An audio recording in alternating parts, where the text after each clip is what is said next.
आ जाएंगे सभी साथी। नमस्कार, जय हिंद। आशा करता हूँ बहुत अच्छे होंगे। चलिए आज के सेशन को स्टार्ट करते हैं। तो साथियों, हम लोगों ने पिछले सेशन में रूसो के सभी विचारों को समाप्त किया है। रूसो, उसके बाद आज हम लोग चैप्टर स्टार्ट करने वाले हैं बेंथम। कौन सा? बेंथम। इनका पूरा नाम है जेरेमी बेंथम। क्या नाम इनका? Jeremy Bentham. तो बेंथम आज हम चैप्टर स्टार्ट करेंगे। जेरेमी बेंथम, चलिए डाल दीजिए जेरेमी बेंथम। जेरेमी बेंथम,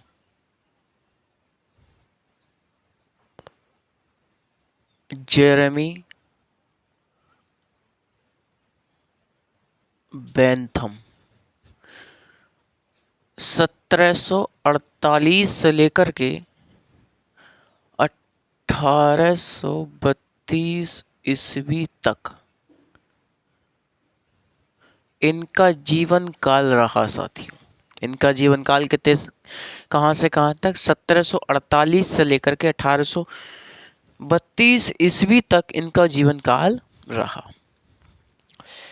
साथ ही जो बेंथम है, बेंथम का जो जन्म हुआ, बेंथम का जन्म 1748 ईस्वी में लंदन यानी ब्रिटेन में हुआ। कहाँ पर हुआ? लंदन में हुआ। और एक संपन्न वकील परिवार में हुआ। इनके जो पिताजी थे वो क्या थे? वो वकील साहब थे, बड़े लेवल के। तो इनका जन्म लंदन में हुआ यानी ब्रिटेन में हुआ, और इनके जो पिताजी थे वो वकील थे, यानी कि एक संपन्न वकील परिवार में इनका जन्म हुआ साथियों। तो इन्होंने बचपन से ही, ये जो थे, एक प्रतिभावान छात्र थे, यानी कि असाधारण प्रतिभा के धनी थे।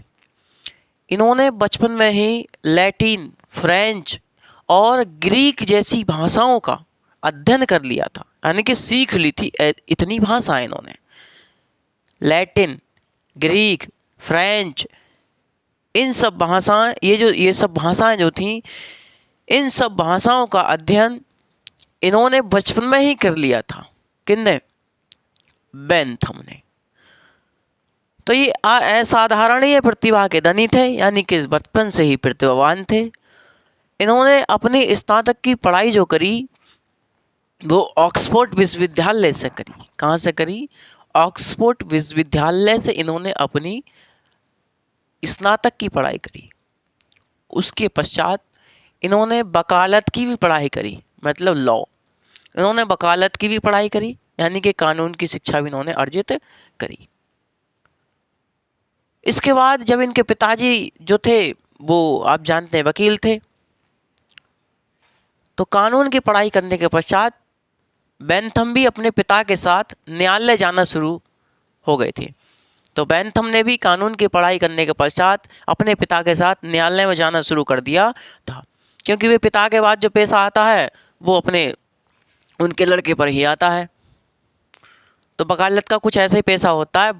पापा अगर वकील हैं तो बेटा 90% उम्मीद है कि वकील होगा ही होगा। ये बात सच है। तो उन्होंने भी अपने पिताजी के साथ न्यायालय जाना शुरू कर दिया। इस समय क्या था? बेंथम के समय प्राकृतिक जो अधिकार थे, यानी कि प्राकृतिक जो कानून थे वो विद्यमान थे, यानी कि प्राकृतिक कानून विद्यमान थे बेंथम के समय में। तो जब बेंथम न्यायालय जाते थे तो बेंथम देखते थे, बेंथम ने देखा कि वहाँ जो बड़े बड़े वकील थे, वहाँ के जो बड़े बड़े वकील थे वो क्या करते थे? वो प्राकृतिक कानूनों का हवाला दे करके बड़े बड़े अपराधियों को छुड़ा लेते थे, बड़े बड़े अपराधियों को सजा मुक्त करवा दिया करते थे, या फिर छुड़ा लिया करते थे सजा से। और जो निरपराधी था, जो निरपराधी था, यानी कि कहा जाए तो जो एक प्रकार से कहा जाए निरपराधी मतलब जो निर्दोष है, निर्दोष के लिए सजा हो जाती थी, निर्दोष के लिए सजा हो जाती थी। बेंथम इस बात से बड़े दुखी थे कि भाई यहाँ का हो रहा है, यहाँ तो मतलब कि प्राकृतिक अधिकार और कानून, प्राकृतिक कानूनों का हवाला देकर के बड़े बड़े अपराधी को छुड़ा रहे हैं, और जो निर्दोष है उसके लिए जेल में डाल रहे हैं। ये बात बेंथम को दुख से सता रही थी। और जो प्राकृतिक कानून थे ये विवेक पर आधारित थे, ये बुद्धि पर आधारित थे, लिखित नहीं थे। ये कैसे थे? ये विवेक पर, बुद्धि पर आधारित थे। तो ये बात बेंथम को बड़ी सता रही थी कि अब क्या किया जाए। तो बेंथम जो थे, बेंथम की जो इच्छा थी वो कानूनों का प्रयोग करने में नहीं थी।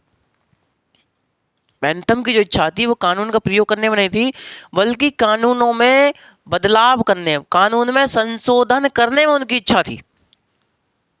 उन्होंने जो सोचा कि अब भाई मैं तो प्राकृतिक कानूनों का प्रयोग करूंगा नहीं, क्योंकि यहाँ तो भाई निर्दोषों के लिए सजा हो रही है। तो कहीं ना कहीं उन्होंने कानूनों में संशोधन करने का प्रयास किया, और साथ ही उन्होंने संशोधन किए। कब? 1772 ईस्वी में कानून में इन्होंने संशोधन किया। तो इन्होंने कहा कि ऐसा कोई कानून जिसका स्रोत निश्चित नहीं है, ऐसा कोई कानून जिसका निश्चित स्रोत नहीं है, हम उसे कानून नहीं कह सकते, हम उसे कानून नहीं कह सकते। क्योंकि कानून का एक निश्चित स्रोत होता है, क्योंकि कानून का एक निश्चित स्रोत होता है। और बेंथम ने कहा कि बेंथम ने प्राकृतिक कानूनों में विज्ञान का समावेश किया, विज्ञान का समावेश किया, और कृत्रिम कानून का समर्थन किया। किसका? कृत्रिम कानून का समर्थन किया। चलिए साथियों, इतना आप लोग लिखना स्टार्ट करें, क्योंकि फिर समझाने में टाइम ज़्यादा खर्च हो जाएगा। पूरा चैप्टर समझा देंगे, फिर उसके बाद लिखाई कराएंगे तो टाइम ज़्यादा लग जाएगा। इसलिए है कि आप लिखते हुए चलें और समझते हुए चलें। जहाँ भी दिक्कत होगी मैं आपको समझाऊंगा, लिखवाऊंगा, सब कुछ करेंगे। चलिए साथियों, बेंथम का जन्म, लिखिए साथियों,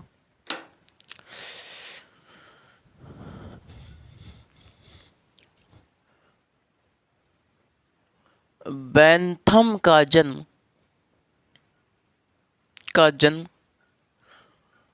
1748 ईस्वी में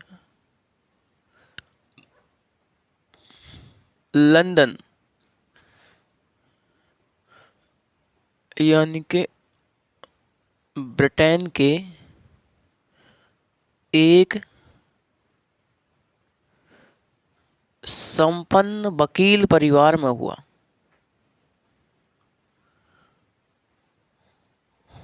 वकील परिवार में हुआ।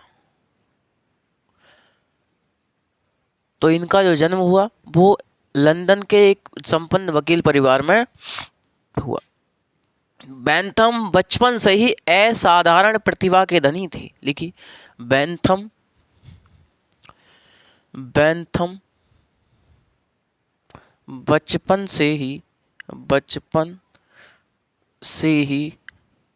असाधारण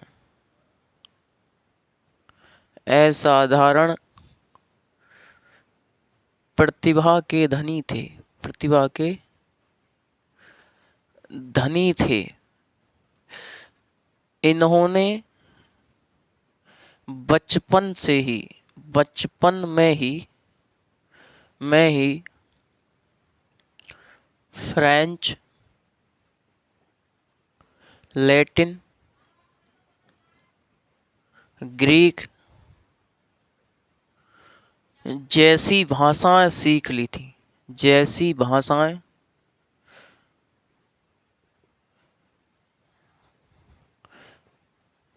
सीख ली थी। इन्होंने फ्रेंच, लैटिन और ग्रीक जैसी भाषाएं इन्होंने बचपन में ही सीख ली थी। इन्होंने ऑक्सफोर्ड विश्वविद्यालय से अपनी स्नातक की पढ़ाई पूरी की। बेंथम ने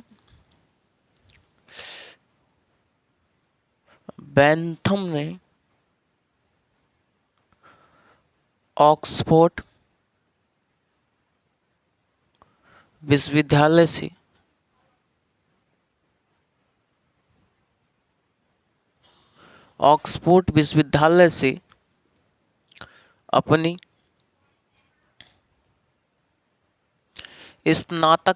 अपनी स्नातक की पढ़ाई पूरी की तथा इसके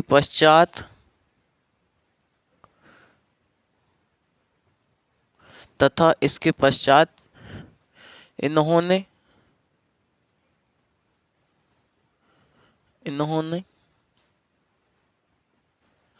वकालत की पढ़ाई पूरी की। इसके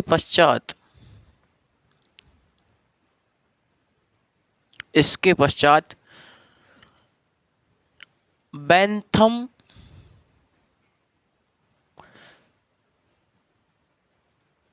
अपने पिता के साथ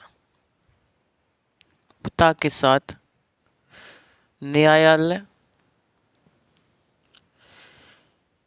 इसके पश्चात बेंथम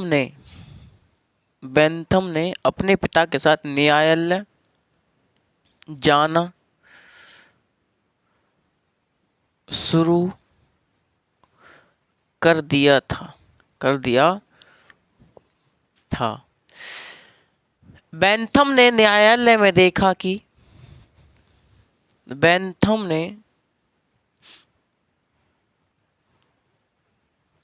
न्यायालय में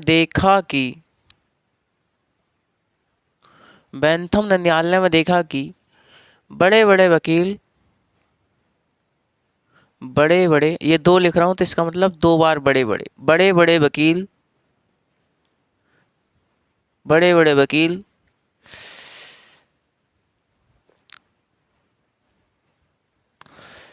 बड़े बड़े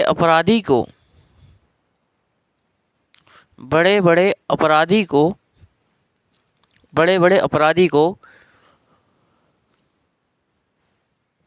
प्राकृतिक कानूनों का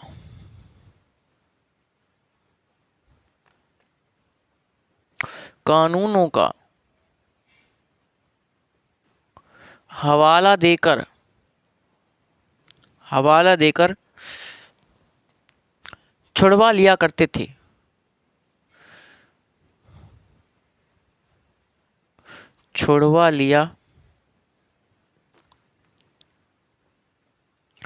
करते थे। और निर्दोष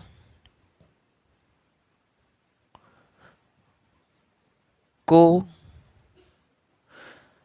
सजा करवा दिया करते थे। निर्दोष को सजा करवा दिया करते थे।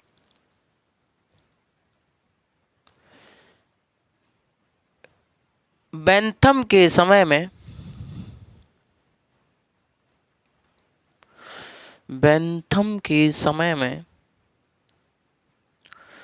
प्राकृतिक कानून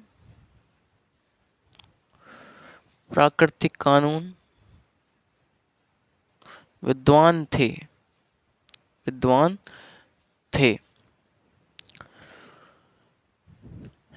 इसके पश्चात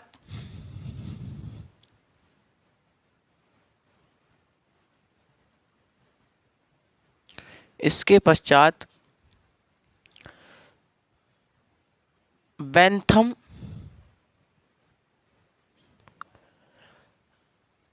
कानूनों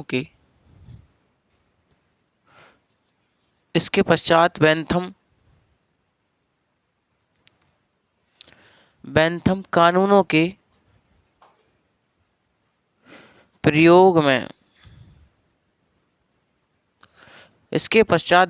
ने कानूनों के प्रयोग में अपनी रुचि ना रखकर कानूनों के संशोधन में रुचि व्यक्त की।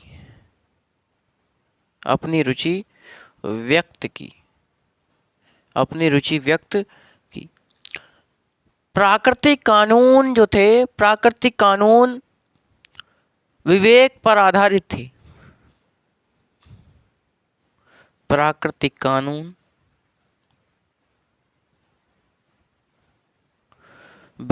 पर आधारित थे।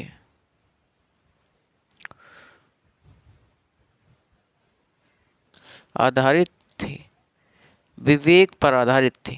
कौन? प्राकृतिक कानून। समझे साथियों? आगे लिखिए, बेंथम ने 1772 ईस्वी में बेंथम ने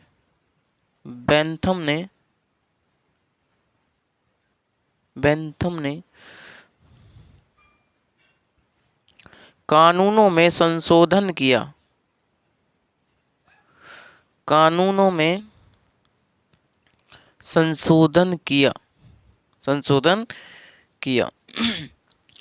बेंथम ने कहा कि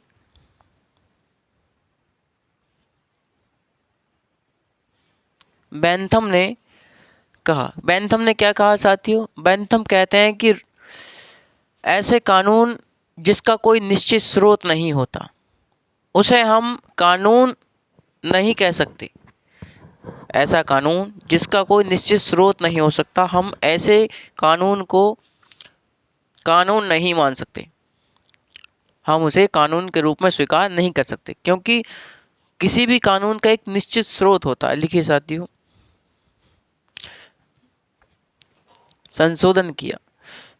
बेंथम कहते हैं कि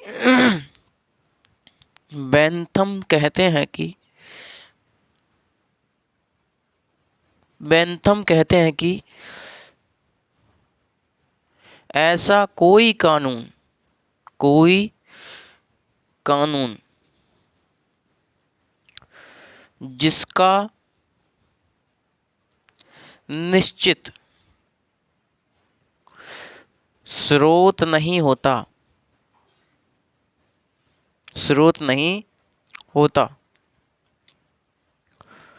हम उसे कानून के रूप में स्वीकार नहीं कर सकते, कानून के रूप में उसको स्वीकार नहीं कर सकते, क्योंकि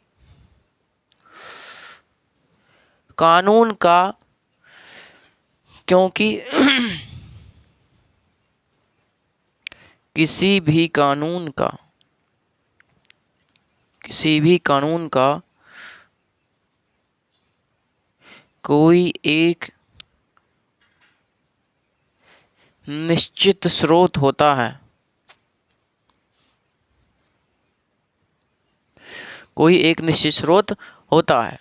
पहला नंबर एक तो बात इन्होंने कही कानून के संशोधन के रूप में इन्होंने कहा कि ऐसा कोई कानून जिसका कोई निश्चित स्रोत नहीं है, हम उसे कानून के रूप में स्वीकार नहीं कर सकते, क्योंकि किसी भी कानून का एक निश्चित स्रोत होता है। समझे? यदि निश्चित स्रोत है तो तब हम उसे कानून के रूप में स्वीकार कर सकते हैं। किसने कहा? तो बेंथम ने कहा। दूसरा, इन्होंने कहा कि बेंथम ने प्राकृतिक कानूनों में विज्ञान का समावेश किया। और कृत्रिम कानून का क्या किया? उन्होंने समर्थन किया। यहाँ पर लिख लीजिएगा नंबर दूसरी बात, बेंथम ने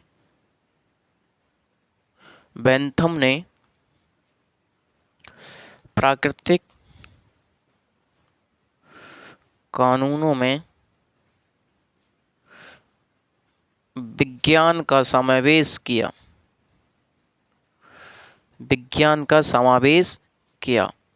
और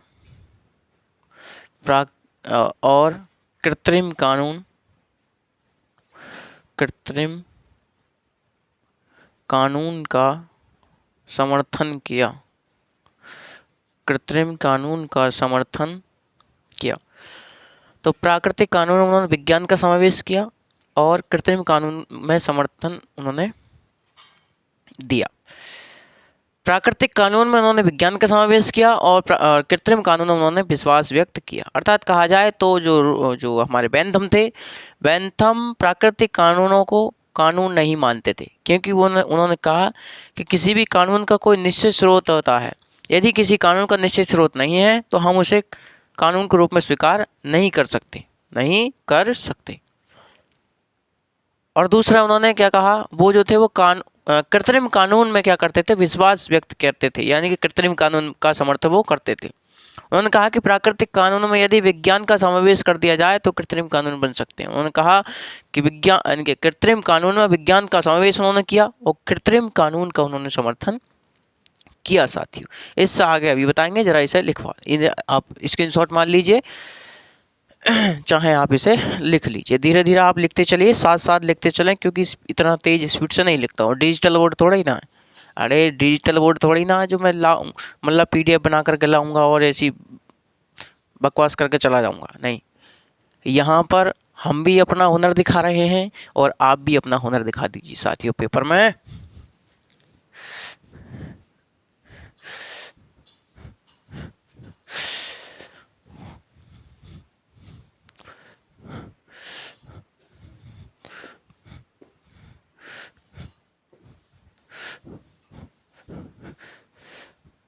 चलिए साथियों, तो बेंथम ने कृत्रिम कानून में विश्वास किया और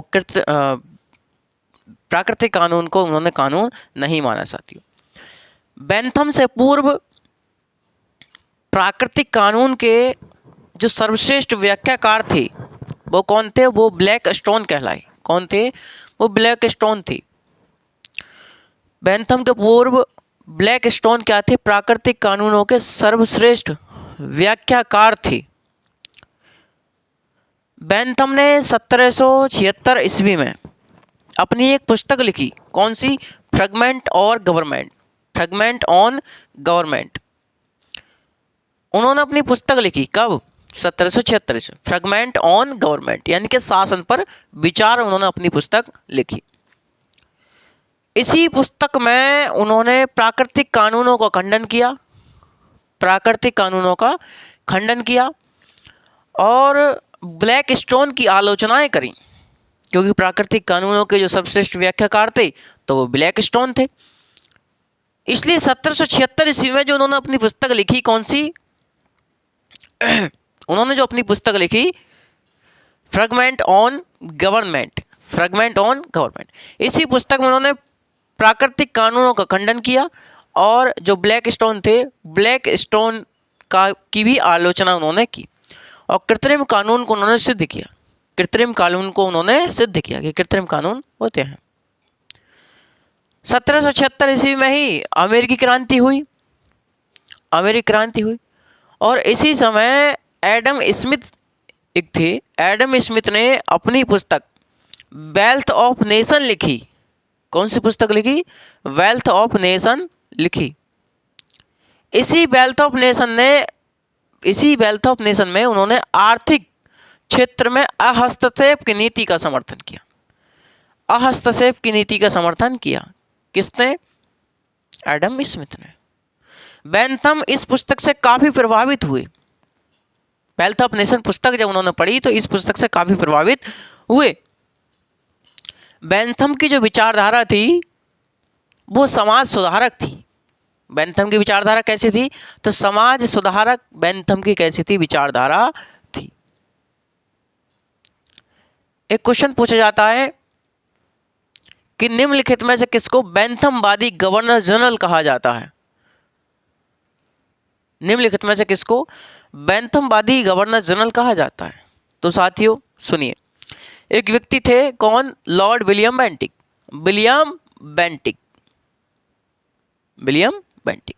जो विलियम बेंटिक थे साथियों वो 1828 से लेकर के और 1833 तक वो बंगाल के गवर्नर जनरल रहे। साथियों बंगाल के गवर्नर जनरल रहे और 1833 के चार्टर एक्ट से, मैंने आपको पढ़ाया होगा उसमें, तो 1833 के चार्टर एक्ट से इनके लिए भारत का प्रथम गवर्नर जनरल बना दिया गया था।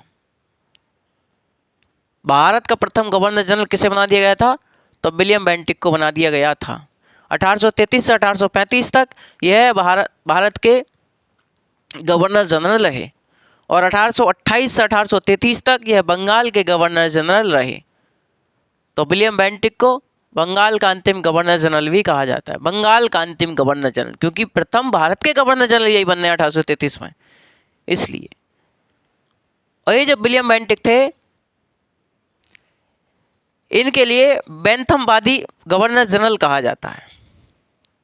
इनके लिए क्या कहा जाता है? बेंथमवादी गवर्नर जनरल कहा जाता है। इनके जीवन पर बेंथम का काफी प्रभाव पड़ा था, इसलिए इनको बेंथमवादी गवर्नर जनरल कहा जाता है। साथ ही बेंथम ने राष्ट्रीय और अंतर्राष्ट्रीय लेवल पर अपनी काफ़ी पुस्तकें लिखी, और साथियों बहुत पुस्तकें तो उसकी अधूरी रह गईं, काफ़ी पुस्तकें उसकी अधूरी रह गईं। इसीलिए एक विल्सन है, विल्सन ने एक कथन कहा है। विल्सन ने कहा कि यदि आप अपनी बुद्धि का 1/20 भाग भी अपने एक कार्य में लगाते तो आप दुनिया के महानतम व्यक्ति होते, दुनिया के महानतम व्यक्ति कहलाते। लेकिन आप तो एक योजना छोड़ दूसरी योजना में लगे रहे। बेंथम के बारे में कहा लॉर्ड विल्सन ने। तो साथियों लिखिएगा जरा, कहाँ तक थे हम? तो मैंने आपको बताया था। तो बेंथम ने प्राकृतिक कानून में विश्वास व्यक्त किया और कृत्रिम कानून का समर्थन किया। बेंथम के पूर्व ब्लैकस्टोन प्राकृतिक कानून को सर्वश्रेष्ठ व्याख्याकार थे। लिखिए साथियों, बेंथम के पूर्व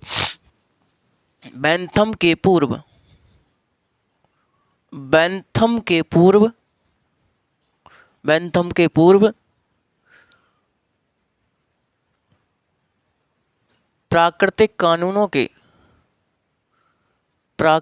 कानूनों की सर्वश्रेष्ठ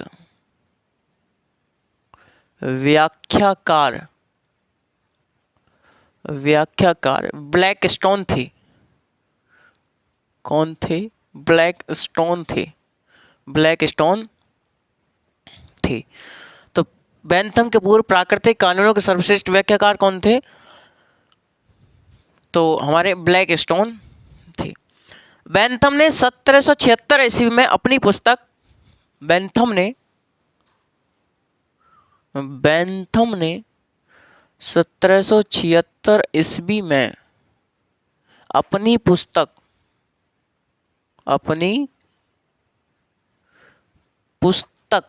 फ्रैगमेंट ऑन गवर्नमेंट, कौन सी पुस्तक लिखी? फ्रैगमेंट ऑन गवर्नमेंट, अपनी पुस्तक फ्रैगमेंट ऑन गवर्नमेंट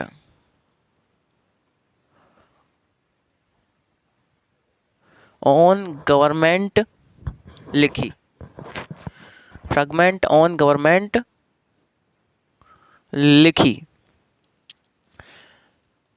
लिखी और इसी पुस्तक में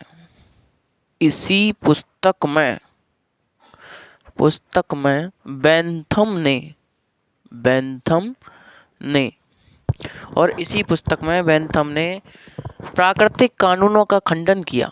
प्राकृतिक कानूनों का खंडन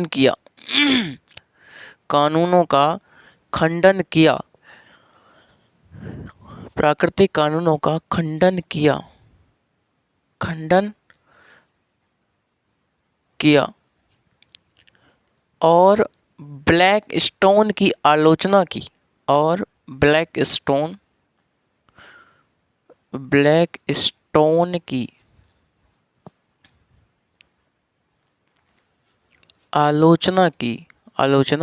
की 1776 ईस्वी में ही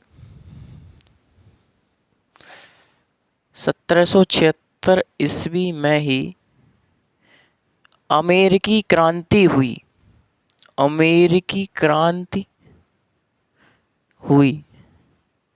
1776 ईस्वी में ही अमेरिकी क्रांति हुई। इसी समय एक थे एडम स्मिथ। कौन थे इसी समय? एक थे एडम स्मिथ।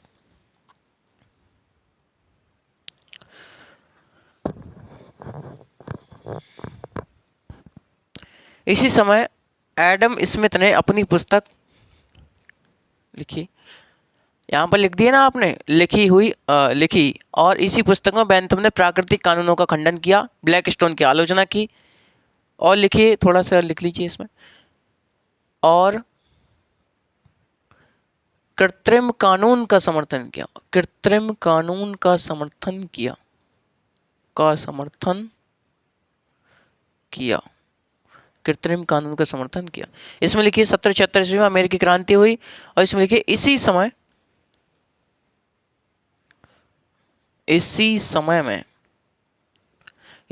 में एडम स्मिथ, कौन? एडम स्मिथ ने अपनी पुस्तक वेल्थ ऑफ नेशन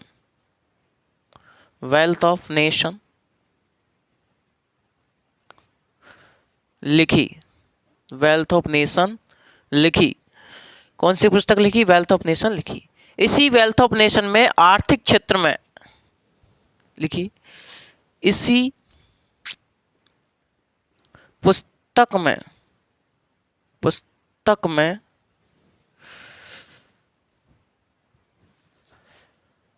इसी पुस्तक में हस्तक्षेप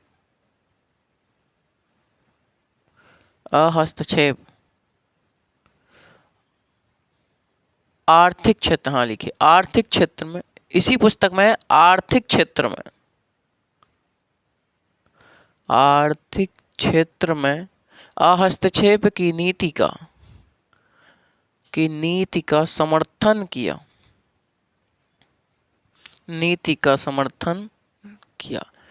तो इसी पुस्तक में एडम स्मिथ ने क्या किया? आर्थिक क्षेत्र में हस्तक्षेप की नीति का समर्थन किया। बेंथम इस पुस्तक से काफी प्रभावित हुआ साथियों। बेंथम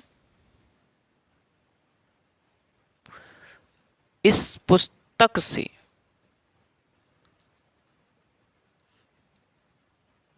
काफी प्रभावित हुआ।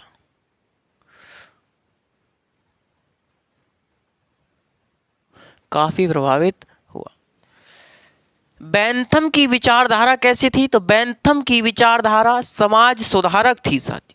लिखिए बेंथम की विचारधारा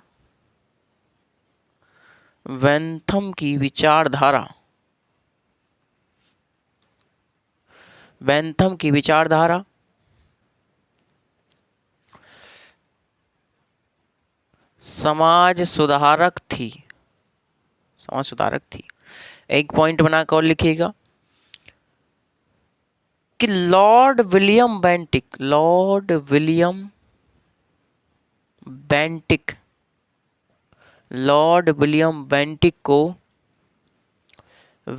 को बेंथमवादी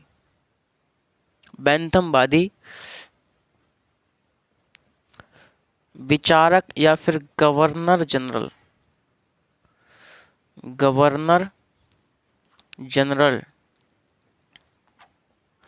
कहा जाता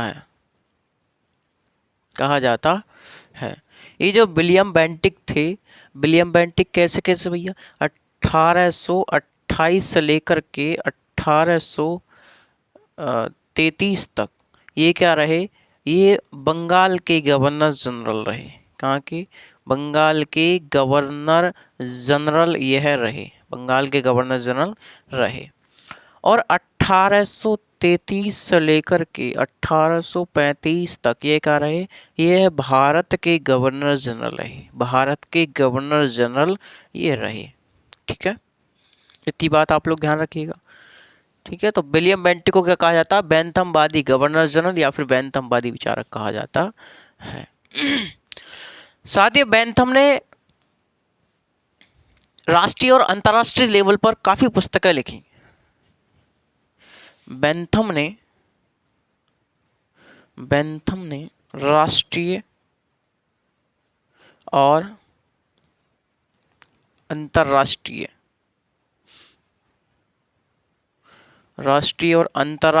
स्तर पर काफी पुस्तकें लिखी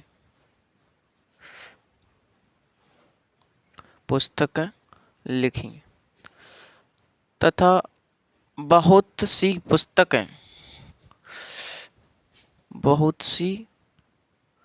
पुस्तकें उसकी अधूरी रह गई, अधूरी रह गई, अधूरी रह गई। इसीलिए जब उसकी काफ़ी पुस्तकें अधूरी रह गईं तो इसलिए विल्सन ने एक कथन कहा। क्या कहा? विल्सन का कथन है, क्या कहा विल्सन ने? विल्सन का कथन है, लिखिए साथियों, विल्सन, विल्सन का कथन है। विल्सन का क्या कथन है? तो विल्सन ने क्या कहा?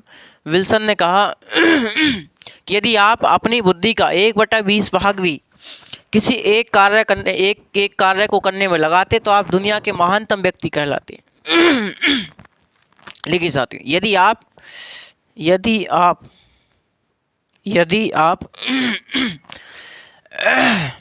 आप अपनी बुद्धि का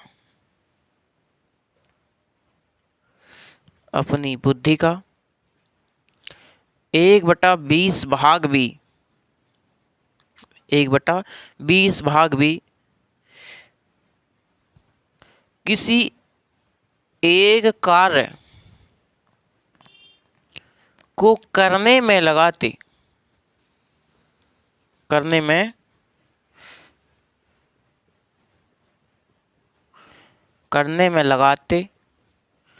तो आप दुनिया के महानतम व्यक्ति कहलाते। तो आप दुनिया के महानतम व्यक्ति कहलाते। दुनिया के महानतम व्यक्ति कहलाते। लेकिन आप तो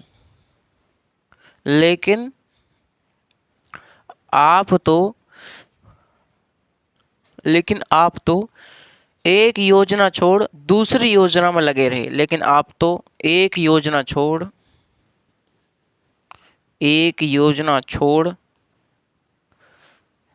दूसरी योजना में लगे रहे। दूसरी योजना में लगे रहे।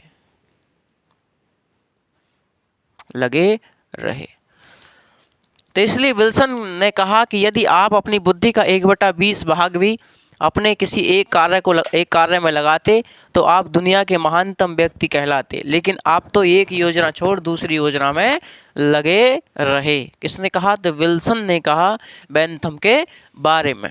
विल्सन ने किसके बारे में कहा? तो बेंथम के बारे में कहा। समझे साथियों? आगे एक और है डाइसी। कौन है? डाइसी। डाइसी ने क्या कहा?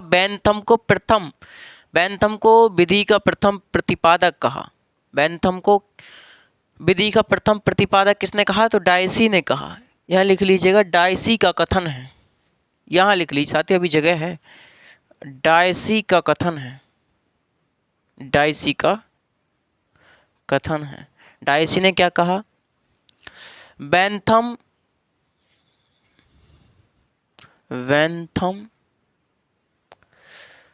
विधि का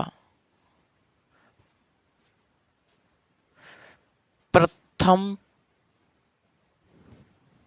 प्रतिपादक है। डाइसी ने क्या कहा? बेंथम जो है वो विधि का प्रथम प्रतिपादक है। किसने कहा?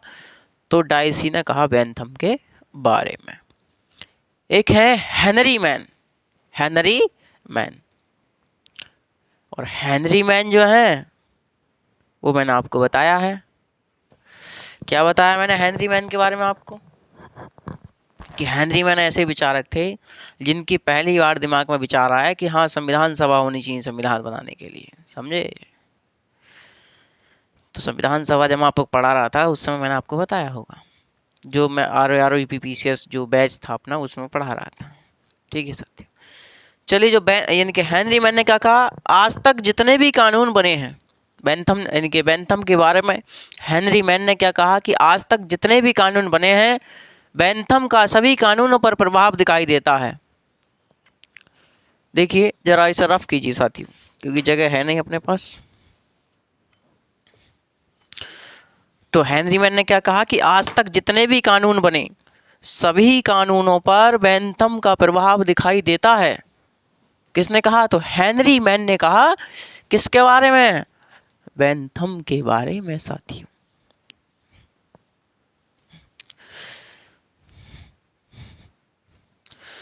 साथियों बिल्कुल लगे रहिए, आपको कोई भी दिक्कत आने वाली नहीं है, क्योंकि आपका साथ है तभी हम हैं, और आपके प्यार के बिना हम लोग भी अधूरे हैं। तो इसलिए मैं आपसे कहना चाहता हूँ कि ज़्यादा से ज़्यादा क्लास को शेयर करें और साथियों अच्छे से पढ़ाई करते रहें।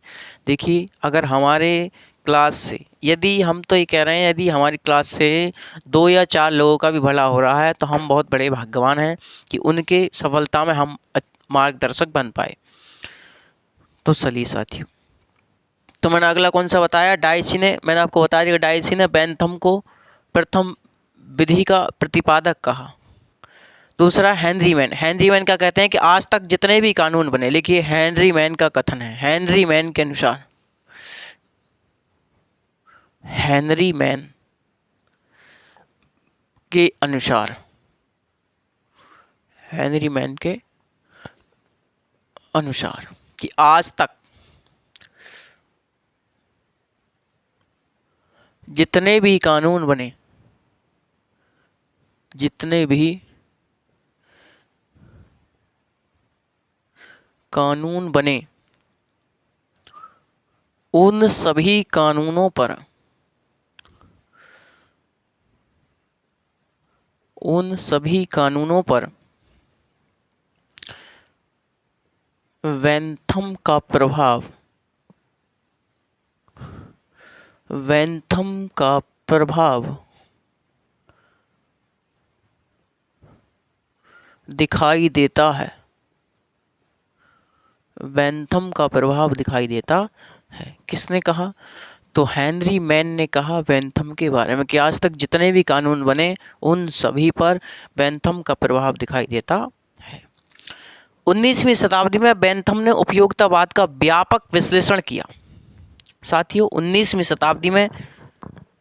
शताब्दी में बेंथम ने उपयोगितावाद का सर्वश्रेष्ठ विश्लेषण किया और उपयोगितावाद के जनक बन गए। और क्या बन गए? उपयोगितावाद के जनक बन गए।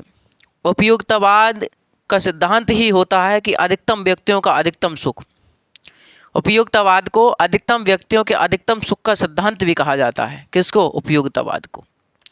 उपयोगितावाद को अधिकतम व्यक्तियों के अधिकतम सुख का सिद्धांत भी कहा जाता है। सबसे पहले जो उपयोगिता का विचार हमको देखने को मिला वो हमको एपी क्यूरियस दर्शन में देखने को मिला। एपी क्यूरियस दर्शन में हमको सबसे पहले उपयोगितावाद का विचार देखने को मिला साथियों। और उपयोगितावाद का सिद्धांत क्या होता है कि अधिकतम व्यक्तियों का अधिकतम सुख के नाम से भी इस उपयोगिता को हम जानते हैं। तो लिखिए 19वीं शताब्दी में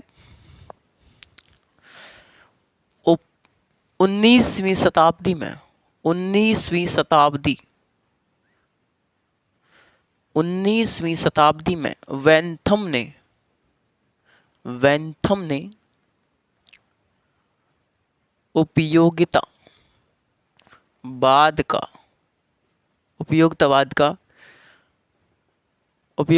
का व्यापक विश्लेषण किया,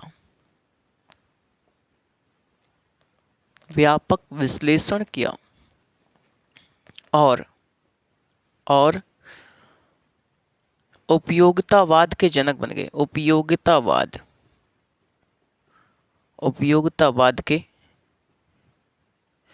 जनक बन गए और उपयोगितावाद क्या बन गए? जनक बन गए। ये जो उपयोगिता का विचार है, उपयोगितावाद का जो विचार है, ये सबसे पहले हमको कहाँ देखने को मिला? ये सबसे पहले एपी क्यूरियस दर्शन में देखने को मिला। कहाँ मिला?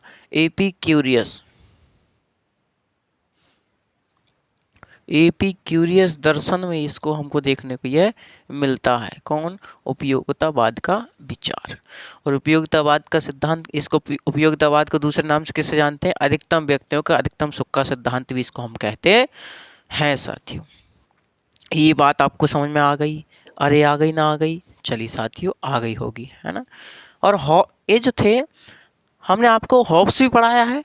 हॉब्स को उपयोगितावाद का पूर्व सूचक कहा जाता है साथियों। लिखिए हॉब्स को उपयोगितावाद का पूर्व सूचक कहा जाता है। हॉब्स को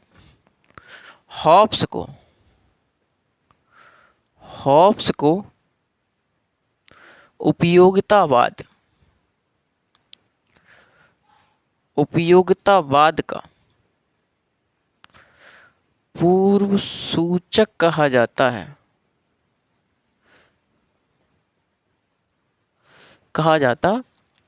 एक थे डेविड ह्यूम। तो डेविड ह्यूम को उपयोगितावाद का प्रथम प्रतिपादक कहा जाता है। एक थे डेविड ह्यूम। कौन थे? David Hume.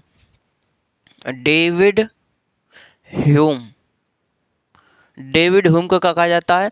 उपयोगितावाद का प्रथम प्रतिपादक कहा जाता है।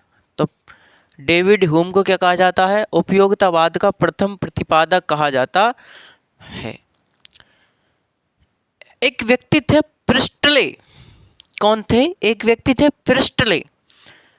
प्रिस्टले की एक पुस्तक थी, एसे ऑन गवर्नमेंट। प्रिस्टले की पुस्तक कौन सी थी? तो एसे ऑन गवर्नमेंट प्रिस्टले की पुस्तक थी। उस प्रिस्टले की पुस्तक में अधिकतम व्यक्तियों के अधिकतम सुख का सिद्धांत दिया हुआ था। यानी कि आपसे क्वेश्चन पूछता है कि अधिकतम व्यक्तियों के अधिकतम सुख का विचार किस पुस्तक से लिया गया है? तो एसे ऑन गवर्नमेंट पुस्तक से लिया गया है। इस पुस्तक को पढ़ने के पश्चात बेंथम इस पुस्तक से काफ़ी प्रभावित हुए और 19वीं शताब्दी में उपयोगितावाद का क्या किया? व्यापक विश्लेषण किया और उपयोगितावाद के जनक बन गए। साथियों, उपयोगितावाद के जनक बन गए। बेंथम की मृत्यु 1832 ईस्वी में लंदन में ही हुई। ठीक है साथियों, लिखिए प्रिस्टले की पुस्तक एसे ऑन गवर्नमेंट। प्रिस्टले, एक तो कौन थे? प्रिस्टले की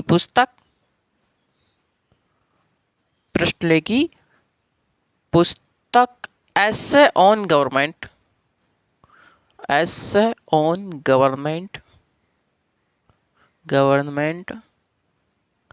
में अधिकतम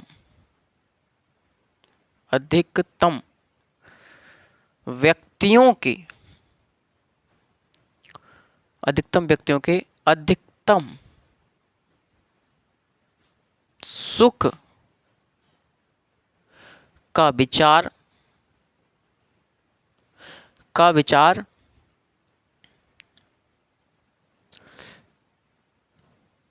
दिया हुआ था।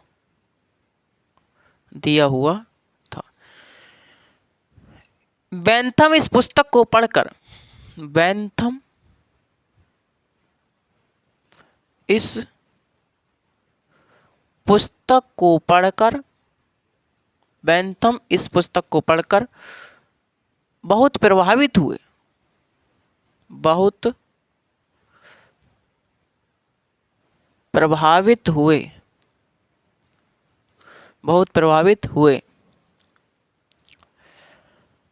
और 19वीं शताब्दी में उपयोगितावाद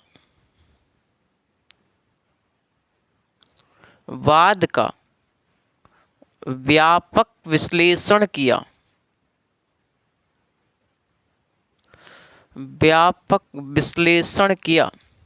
और 19वीं शताब्दी में उन्होंने उपयोगितावाद का व्यापक विश्लेषण किया और उपयोगितावाद के जनक बन गए।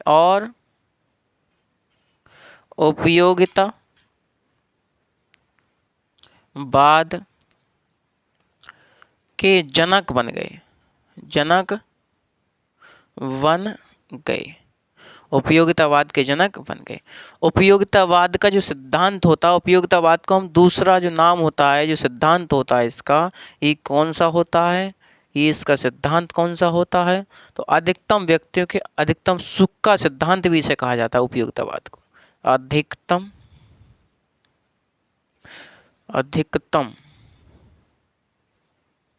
व्यक्तियों के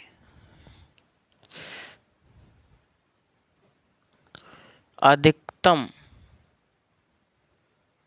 सुख का सिद्धांत, अधिकतम व्यक्तियों के अधिकतम सुख का सिद्धांत भी कहा जाता है। किसको? उपयोगितावाद को। समझ पा रहे हैं साथियों? बेंथम की मृत्यु 1832 ईस्वी में ही हुई। बेंथम की मृत्यु 1832 ईस्वी में लंदन में हुई। लंदन में ही हुई। तो साथियों ये थे हमारे बेंथम का जीवन परिचय। आगे हम देखेंगे नेक्स्ट सेशन में बेंथम का उपयोगितावाद पर क्या विचार था। बेंथम का उपयोगितावाद पर विचार देखेंगे। ठीक है साथियों? तो साथियों जरा आप क्यों रिवीजन करें जरा 2-3 मिनट में अपना। देखिए मैंने आपको क्या पढ़ाया आज? बेंथम के बारे में पढ़ाया। बेंथम को जो जन्म हुआ वो 1748 ईस्वी में कहाँ पर हुआ? लंदन में हुआ और एक संपन्न वकील परिवार में हुआ। बेंथम जो थे बचपन से ही असाधारण प्रतिभा के धनी थे। अर्थात कहा जाए तो बेंथम बचपन से ही क्या थे? प्रतिभावान थे। इन्होंने बचपन में ही लैटिन, ग्रीक और फ्रेंच जैसी भाषाओं का क्या कर लिया? अध्ययन कर लिया। वो भाषाएं उन्होंने सीख ली। उनके बेंथम ने साथियों अपनी स्नातक की पढ़ाई ऑक्सफोर्ड विश्वविद्यालय से पूरी करी। ऑक्सफोर्ड विश्वविद्यालय से उन्होंने अपनी स्नातक की पढ़ाई पूरी करी। उसके पश्चात इन्होंने लॉ यानी कि कानून की पढ़ाई भी इन्होंने पूरी करी। कानून की पढ़ाई पूरी करने के पश्चात ये अपने पिता के साथ कहाँ जाने लगे? ये अपने पिता के साथ कहाँ जाने लगे? न्यायालय में जाने लगे। बेंथम के समय में प्राकृतिक जो कानून थे वो बड़े विद्वान थे, इसलिए उन्होंने देखा न्यायालय में जा कर के कि जो बड़े बड़े वकील थे वो बड़े बड़े अपराधियों को प्राकृतिक कानूनों का हवाला दे करके छुड़वा लिया करते थे, और जो निर्दोष व्यक्ति थे उनको सज़ा दिलवा दिया करते थे। इसलिए बेंथम इस बात से बड़े दुखी चिंतित हुए, और बेंथम की जो रुचि हुई वो कानूनों का प्रयोग करने में नहीं, बल्कि बेंथम की जो रुचि हुई वो कानूनों में संशोधन करने में उनकी रुचि देखी गई। बेंथम ने 1772 ईस्वी में कानूनों में संशोधन किया। बेंथम ने कहा कि कोई कानून जिसका कोई निश्चित स्रोत नहीं है उसे हम कानून नहीं कह सकते, क्योंकि प्रत्येक कानून का कोई ना कोई निश्चित स्रोत होता है। बेंथम ने प्राकृतिक कानूनों में विज्ञान का समावेश किया और कृत्रिम कानूनों का समर्थन किया। अर्थात कहा जाए तो बेंथम प्राकृतिक कानूनों के विरोधी थे, वहीं कृत्रिम कानूनों के समर्थक कहलाए। बेंथम के पूर्व ब्लैकस्टोन जो थे वो प्राकृतिक कानूनों के बड़े समर्थक थे। बेंथम के पूर्व ब्लैकस्टोन प्राकृतिक कानूनों के सर्वश्रेष्ठ व्याख्याकार थे, सर्वश्रेष्ठ समर्थक से सर्वश्रेष्ठ व्याख्याकार थे। बेंथम ने अपनी पुस्तक 1776 ईस्वी में फ्रेगमेंट ऑन गवर्नमेंट लिखी, शासन पर विचार जिसे हम हिंदी में कहते हैं। तो बेंथम ने अपनी पुस्तक फ्रेगमेंट ऑन गवर्नमेंट 1776 ईस्वी में लिखी, और इसी पुस्तक में प्राकृतिक कानूनों का उन्होंने खंडन किया, और ब्लैकस्टोन जो प्राकृतिक कानूनों के सर्वश्रेष्ठ व्याख्याकार थे उनके प्राकृतिक कानूनों का खंडन किया और ब्लैकस्टोन की आलोचनाएं की। और कृत्रिम कानून का क्या किया? उन्होंने सिद्ध किए, कृत्रिम कानूनों को समर्थन किया। 1776 ईस्वी में ही अमेरिकी क्रांति हुई, और इसी समय में एडम स्मिथ की जो पुस्तक थी एडम स्मिथ पुस्तक वेल्थ ऑफ नेशन। तो वेल्थ ऑफ नेशन में उन्होंने आर्थिक क्षेत्र में हस्तक्षेप की नीति का समर्थन किया। किसने? एडम स्मिथ ने वेल्थ ऑफ नेशन में आर्थिक क्षेत्र में हस्तक्षेप की नीति का समर्थन किया, और इस पुस्तक का भी काफ़ी प्रभाव बेंथम पर दिखाई दिया। बेंथम की जो विचारधारा थी वो समाज सुधारक विचारधारा थी। कैसी विचारधारा थी? समाज सुधारक विचारधारा थी। मैंने आपको बताया कि लॉर्ड विलियम बेंटिक को बेंथमवादी गवर्नर जनरल या फिर बेंथमवादी विचारक कहा जाता है साथियों। बेंथम ने काफ़ी राष्ट्रीय और अंतर्राष्ट्रीय लेवल पर अपनी पुस्तकें लिखी, लेकिन काफ़ी पुस्तकें उसकी अधूरी भी रह गईं। इसलिए विल्सन ने क्या कहा, विल्सन ने कहा कि यदि आप अपनी बुद्धि का 1/20 भाग भी किसी एक कार्य को करने में लगाते तो आप दुनिया के महानतम व्यक्ति कहलाते, दुनिया के महानतम व्यक्ति कहलाते। लेकिन आप तो एक योजना छोड़ दूसरी योजना में लगे रहे, वहीं जो डायसी ने बेंथम को प्रथम विधि का प्रतिपादक कहा। विधि का प्रथम प्रतिपादक किसने कहा, तो डायसी ने बेंथम को कहा। हेनरी मैन कहते हैं कि आज तक ऐसा कोई कानून नहीं बना जिस पर बेंथम का प्रभाव दिखाई नहीं दिया हो।